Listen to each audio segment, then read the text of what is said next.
Hello, it's Laura from the Yarn Closet in Southern Arizona. And my yarn winder is blocking Mitzi. Whoa, that was a jump.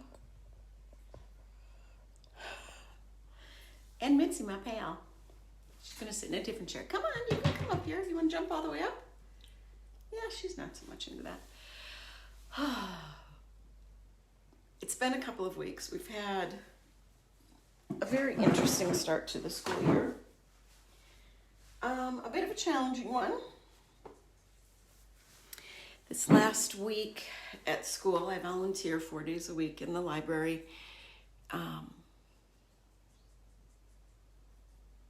Almost every day, I've just wanted to cry for hours. Like the tears have been in my eyes. I don't know if it was because it was a rocky start to the school year.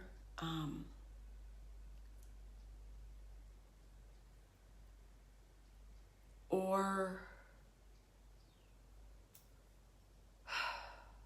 just the changes at the school that we go to, or this. They're different glasses. My eyesight's been changing over the last year, and it's time for me to get new glasses. Okay, I wear bifocals. The top part has no prescription in it because there's no point. That's your distance vision. There's no point. My eyes work hard enough as it is. I'm not driving. I don't need to worry about the distance vision. So I focus in on the bifocal down here. Bifocals change at the lower levels by 1/4.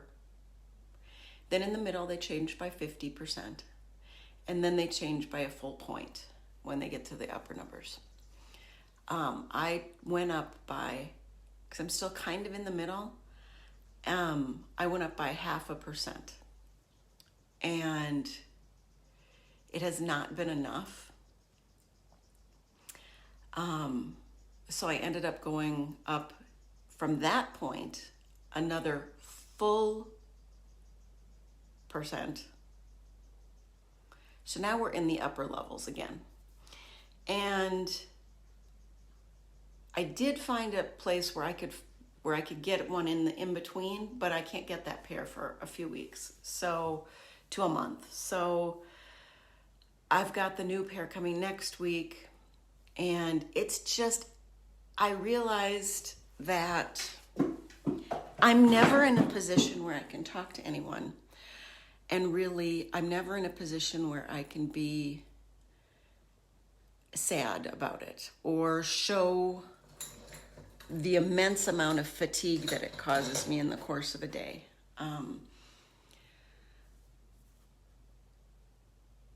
Because there's only a certain level that you can get to, and then you've got to go back to an eye doctor to get a prescription for bigger.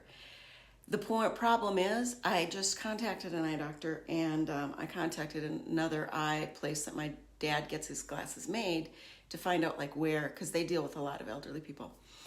And their answer was, no, most of the eye doctors will not prescribe higher than a 9. Okay, most people have readers that are 1.5, 2.5. That's the times of magnification, 2.5 times of magnification. In the store, you can very rarely find anything above a 3. So for most normal people, in the course of their lifetime, they're not going to get above that 3, because if people were, they'd be selling them in the store. Instead, you have to go online to specialty places that sell higher, and you can't find anywhere online that sells above a 9. And in the eye doctor, or in the place where they make the glasses, they said they're not allowed to make above a 9 without a prescription. And they've pointedly told me that years ago there was a low vision specialist who would give prescriptions out, but he retired and nobody has taken up the gauntlet. And I said, well, what do you do? And they said, well, that's when now you've got your 9 on And now you've got your handheld, that's a 5, and you're using them both. Here's the reality. I mean, that sounds great and wonderful and good.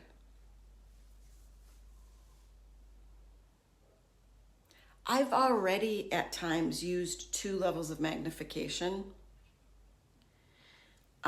because what I get in my glasses works for an average range. I already have to use 2 levels of magnification. Nobody wants to be walking around. It's actually very stressful with your eyes to use 2 levels of magnification, and you have to get it just right. So that's additional eye strain. And here's the other thing. You know what happens once you get over 75? And now you've got to add this other extra thing in? You know what happens? You just don't. You just don't. Because you're already tired enough. It's already strained enough. And the reality of that saddens me. I'm really hoping after this eye thing gets sorted out in the next few weeks, because I also have to get it the right level, but then I have to give it enough time to properly adjust. And when you're making these smaller increments, it's easier to adjust. Like I knew within a week of wearing these, because it was only a 1/2 point adjustment, I knew they weren't working. Because at that level, a week should be plenty of time for it to adjust. Gave it a little extra time. It's still not adjusted, so I'm going up. But then whenever I wear one of my older pairs, I can definitely tell that, yeah, absolutely, it's right to go up. Because going up will mean I'll have a little bit less eye fatigue in doing things.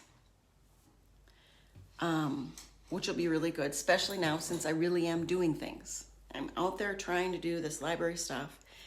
And it hit me this week that the reality is my daughter's she's in 4th grade, so she's got like 9 years before she graduates. This year and 8 more. And I was thinking, great, I got this library gig. I'll be able to do it. Well, but the reality has hit me. Maybe I won't. Maybe this isn't going to be, maybe it isn't going to be that long term. Okay, now I have a feeling of like I have maybe a sliver, but I can't tell if that really is a sliver, because cactus slivers feel a certain way, or if that's just something else. Okay, that's so fun.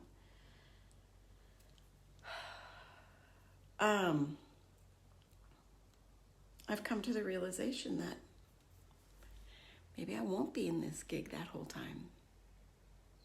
And that's fine. When we get there, that's fine. For today, I'm here. I'm adjusting. It's good.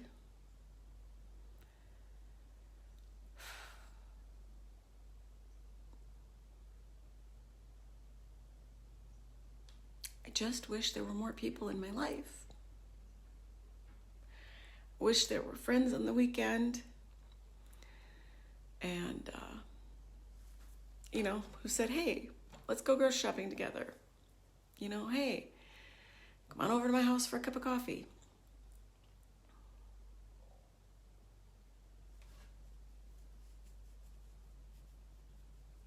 I'm going to get together in September with my friend who we've been friends for 20 years.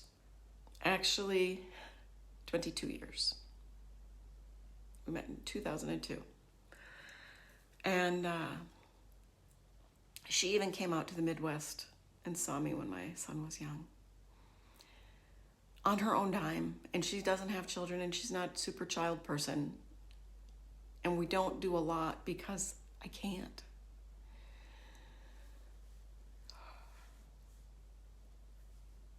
But boy, it's been rough. We've already done a couple of emergency drills at school and had updates on where the school shooters go.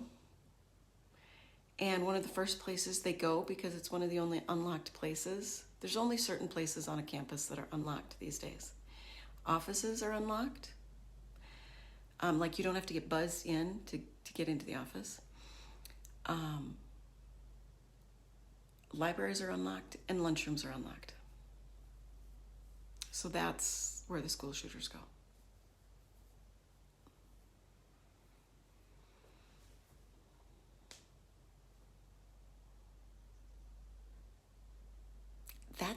It's just a stressful thing. It's just a stressful thing. But the funniest thing about it was yesterday, after part of the drill is when it's all clear, you take your classroom, because we had a classroom of 6th graders in the library at the time. You take them out and everybody lines up in classrooms, and you have these red or green cards that you can show that everybody is safe in your group. And on the way back, I happen to be the person in front, and I'm using my cane to walk because I don't want to trip. I don't use my cane in the library because I know the floor plan. But outside with rocks and whatever, I use my cane. I don't want to trip and fall down and hurt myself. I'm in my 50s. I don't need a knee or a hip replacement at this point in time. And I can hear these boys behind me. Why is she leading us? How can she lead us? Why are they letting her lead us? Is she going to get us back to the right place? Long pause. Well, I know she's cross-eyed, so maybe she can see something. So I got to talk to them after we got back and explain, that I am functional and I can see. It's just that certain things are really blurry and I have to take safety measures. Or I choose to take safety measures because the majority of blind people do not walk with canes or dogs. They just do not. Because they feel like it makes them more of a target. And I personally believe it makes you less of a target, because if you are more noticeable, then nobody wants to target the person who's more noticeable. Does that make sense? But they feel more vulnerable using safety measures, which is why you use a cane and a dog. It's a safety measure. Had a standoff with a stinking car to cross the road kind of thing, which drives me nuts. But got through it. The van is having an issue again, and we have to wait to get it in because we go to a good mechanic, so it's a long wait. And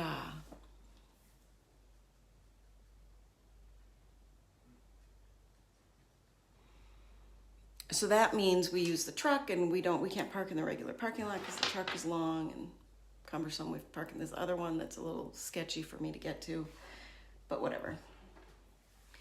It's all just stuff that has caused me a lot of, I think this is part of where the teariness is coming from. I think the teariness is coming from pressure from sources that my senior son should be further along than he is. He's got Asperger's, and I don't believe that he needs to balance school with a job. I think he's just fine. He's got his license, for crying out loud. He drives as long as I'm with him. He doesn't really have anywhere to go on his own. I just think that's fine. I don't love it. It doesn't make me feel great as a parent. But you can't constantly be comparing these kids to our life. Nowadays, a lot of kids are dropping out and getting GEDs because they don't want to deal with bullying, school shooters, and I will say it, altogether school bullshit.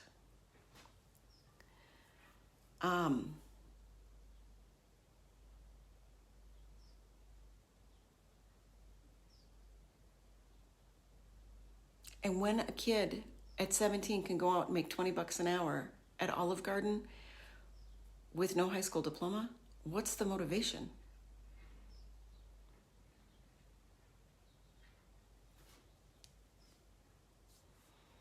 And sadly, that 20 bucks an hour isn't necessarily a living wage on their own. I mean, it's just, everything is crazy now. It's crazy.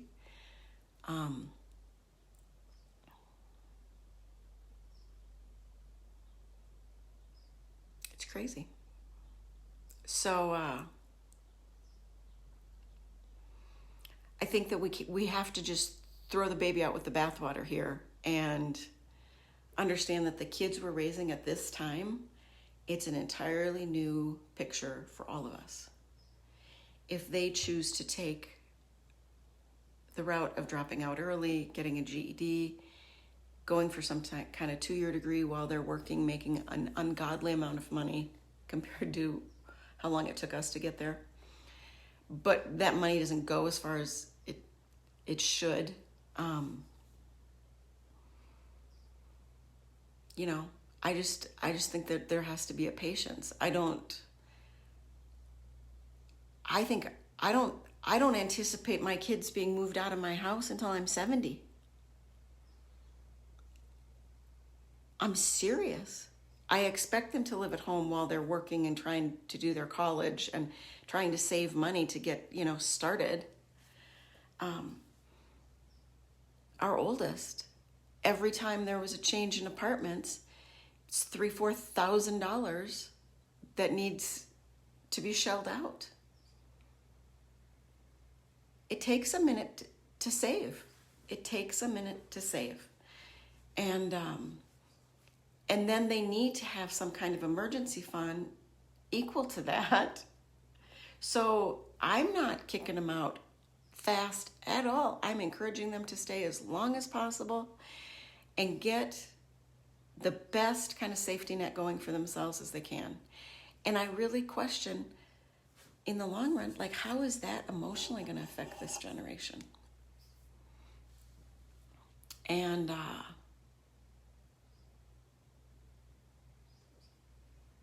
yeah, I don't know. So I think I've shown you the other 2 blankets enough. If you want to see the big blanket with the ends woven in, just let me know. This is the start of the next one. So it's a little bit wider than I tend to make them.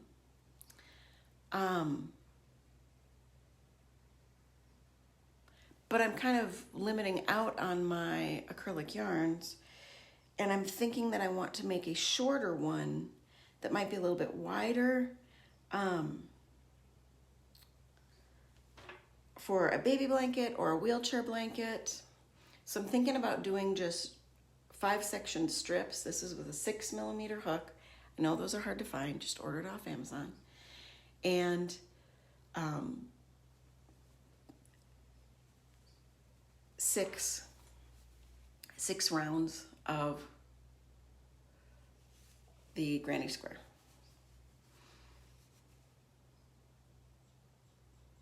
So you understand that the first round in the middle is 1 on each side, and then the second round is 2 on each side.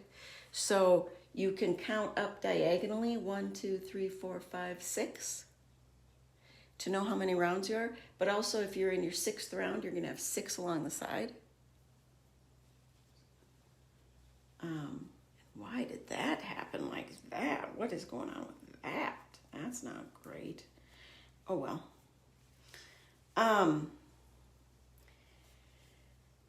I'm blipping out on my colors, like I said. So I came in here to see what other colors I have. I have some tweed, which I'm not going to use, which is up there.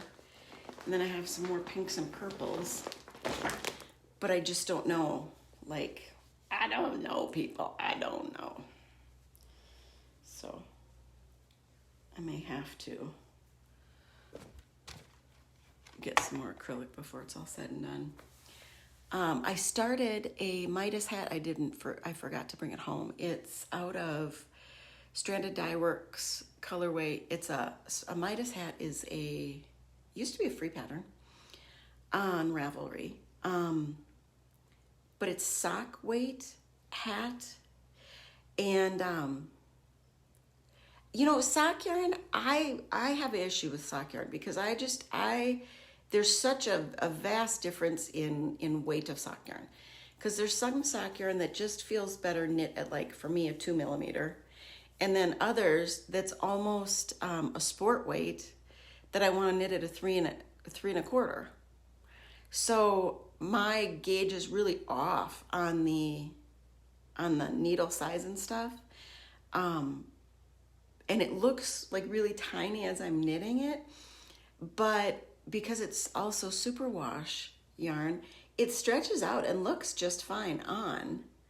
And I think that that's the thing that you have to know is when you're using a superwash sock weight yarn to do a hat or something, it can seem quite small when you're doing it because this is similar to a sock at gauge and at whatever, but it will stretch out. And remember that superwash wash gets stretchy. So, but as a hat, it's not going to be worn out as quickly as the socks. And I actually had a kid who's, I think, a 5th grader, as he was leaving yesterday, say, I like the hat that you're knitting. Most of the adults that have seen me knitting it can't recognize what it is. So that was kind of neat. Made me feel lovely. I think, so I can't even see myself clearly in the camera. But I think I understand why my son likes these glasses better than the others. I have found them hard to wear, but I see where it makes me a little bit more apparent, and because normally I'm wearing thicker plastic rims, and they usually only come in darker colors, unless you spend more money. I'm realizing I might have to start spending more money on my glasses and just have fewer pairs and not be so disposable about it. Because it's, the readers are not built at a really sturdy deal. What is anymore? What is? I don't know. It's been an issue. And then got my daughter some new shoes. Kept telling her, no, you don't want the same size that you have, but I love this size and it feels good. But when I buy them brand new, they're going to be tighter. You've been wearing this pair for the last year and your feet are growing. So you really do want the next size up. So I bought her what she wanted in her size, and then I bought her the next size up. And of course, it's the next size up. And so that's always a bummer to me. So that's another pair that need to be donated. And then another pair that need to be ordered.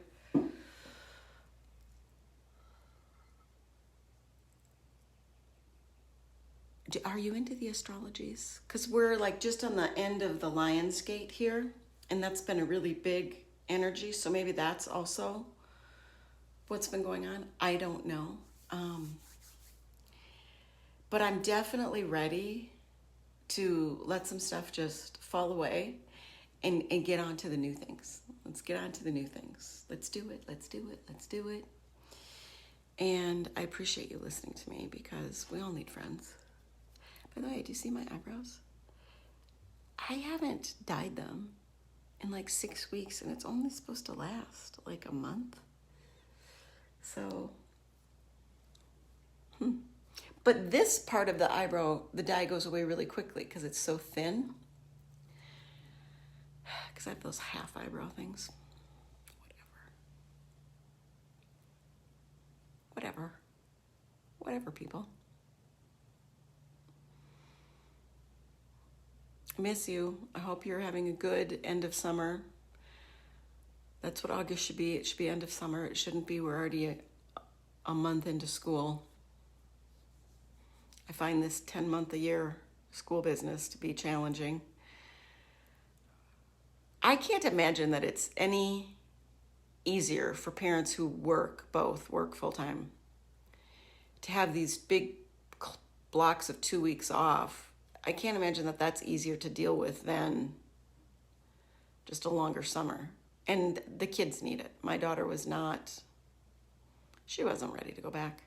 And because of the timing, she wasn't able to go to any of the summer camps that she wanted to go to that would have been fun. She's not been able to participate in those ever. And that really annoys me because I think they'd be really good for her. But that's all I got. That's all I got. I don't know what to tell you. Oh, I started my mitten again, and I think I nailed the gauge. So I'll have something to show you hopefully next week there. Some big doctor appointments with my dad this week, and we're all very excited and positive about it, so that's good. I will see you here again in about a week's time, and I appreciate you being here. Thank you, friend. Look with your heart first, not your eyes.